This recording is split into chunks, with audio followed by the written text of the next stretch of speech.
All right, so welcome back. Thank you to my teachers, my coaches, my students, my mentors. I really just wanted to be sure we do something to encourage you guys throughout the week, as well as just give you some inspiration as you face the things that you have to face within that week, right? To my coaches and to my mentors and to my fellow pastors that are shepherding their flocks, man, it takes a lot of endurance to do what we do, right? But in the end, we do it not for our own benefit, but for the benefit of others. And so as I'm continuing to kind of do these devotionals, I wanted to kind of mix it up this week and just talk about, hey, what are some things that you are building? And hey, if you're building it, are you allowing the Lord to take the lead? Because one of the ideas that I just want to throw up to you guys is, hey, we must build and lead in a way that points to God's kingdom more than it points to us or our own kingdom, right? And sometimes that's hard because if you're around for a bit, one of the advice that my lead pastor gave me a little while ago is he was like, hey, the biggest realms to moving forward in success is one, humility, and that's a part of that key. But the other is it's like longevity. But if you do something long enough for a while, it becomes secondhand nature, and then there's a bar that people expect you to meet.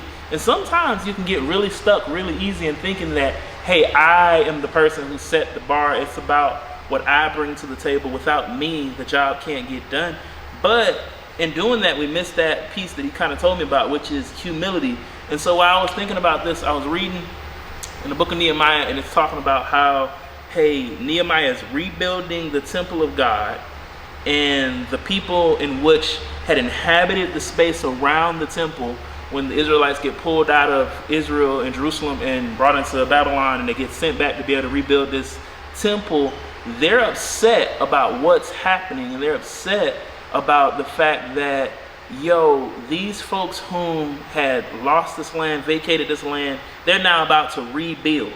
And so Nehemiah is building something, and he already has enemies before he can even close the door to the gate that he's trying to rebuild. If they wanted to, they can walk square through the front entrance. And so as I was reading this in Nehemiah chapter 4 in verses 7, it says, but when Sanballat and Tobiah, the Arabs and the Ammonites and the Ashdodites heard that they were repairing the walls of Jerusalem, they were going forward, and that the breaches were beginning to be closed. This is how they could come in and out of Jerusalem. They were angry, and they all plotted together to come and fight against Jerusalem and to cause confusion in it. And when he prayed to our God and set the guard as a protection against them in Judea, and this is what was going around the word of the streets in Judea, was the strength of those who bear the burdens is falling, and there is too much rubble. By ourselves we will not be able to rebuild the wall, and they will not know or see till we come along them and kill them and stop the work. But the part that really spoke to me, and this is kind of where I want to like land some of this for us, is and I looked and arose and said to the nobles and to the officials and to the rest of the people, do not be afraid of them. Remember the Lord who is great and awesome, and fight for your brothers, your sons, your daughters, and your wives, and your homes. And there's a part in this text a little bit later where it's literally they're trying to get him to come down from this wall to distract him. Now they're ready to fight him, right? And he's continuing to build for something outside of himself. And when they're trying to get him to even come down from the wall, and this being Nehemiah, he says, why would I come down? Because I have such a task to build here. And what it made me think about is sometimes in building, we can lose track of whom and what we're building for, right? When we're building things that the Lord's kind of called us to do, we have to understand, hey, there was a reason outside of ourselves that he called us to build it. And if we lose track of that, ironically, most of the time, what we end off with isn't really what God ordained for us to build. And so as I was thinking about this, some of the things that kind of stuck out to me, and some of the things that people would argue and say is hey, so how do I know what I'm called to build? And then the second question sometimes is real simple.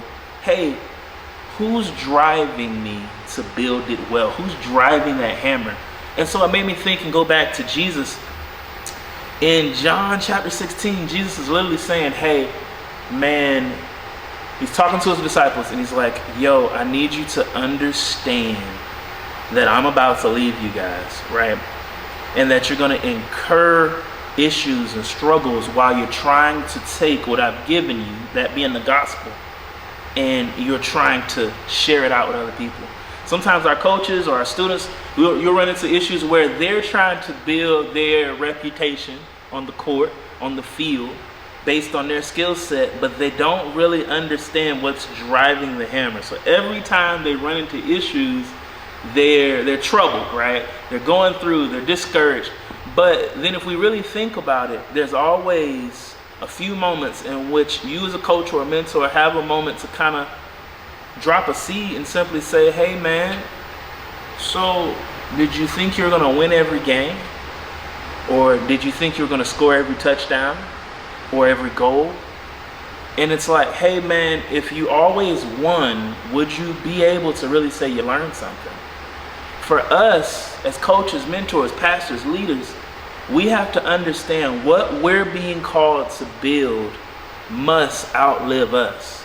And the best way to see that is to see when someone that's coming after us that we've invested in is really getting it and decides they want to also come alongside us and build. And so when Jesus is talking to his disciples, he's like, yo, you're going to incur issues. You're going to miss the goal. You're going to miss the touchdown. And he's like, but don't be discouraged, because when he gets to the last verse, in verse 33 of chapter 16, he says, yet I am not alone, for the Father is with me. And then he says, I have said these things to you, that you're going to incur troubles, you're going to incur trials, right? I've said these things to you, that in me you may have peace. In the world you will have tribulations, but take heart, because I have overcome the world. The grace that we have when we build something that outlives us is really simple. We're building it based on the direction of God. When your students understand that they are building a reputation on the field, on the court, that outlives them, but it's about the team. When the team understands that outlives the school, it's about their character. When they understand as a community that we want to build a community that nurtures the next generation of believers for one reason, because we want this community to outlive us, guess what?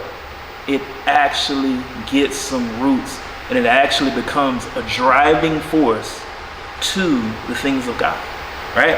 And so, landing this plane, though we have low moments in life while we're building and we're tired, while we're building and we want to give up, while we're building and we're unmotivated, it's raining today, and I almost didn't even want to record this video, right? When we have those low moments, the encouragement that we have is that this life that we continue to build, we build it in the hope that when Christ comes back, he can say, it is finished and our work is through. I just want to encourage you guys, man, build outside of yourself so that we can all, as believers, look to the Christ that comes and says, man, it is well and it is finished. I love you guys. I'll talk to you soon.